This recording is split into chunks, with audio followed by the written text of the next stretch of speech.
Halina't maging blessed. Ako po si Father Ari Zolan at ito ang Palaman ng Buhay.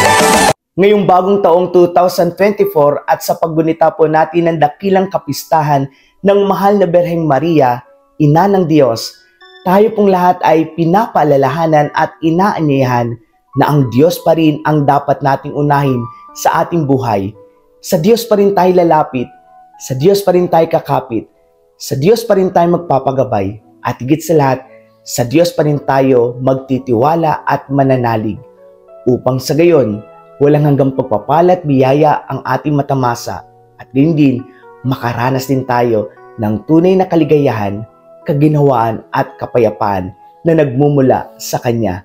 Sabi nga po sa Aklat Mabilang chapter 6 verses 24 to 26, pagpalain ka nawa at ingatan ni Yahweh, kahabagan ka nawa at subaybayan ni Yahweh, lingapin ka nawa at bigyan ng kapayapaan ni Yahweh.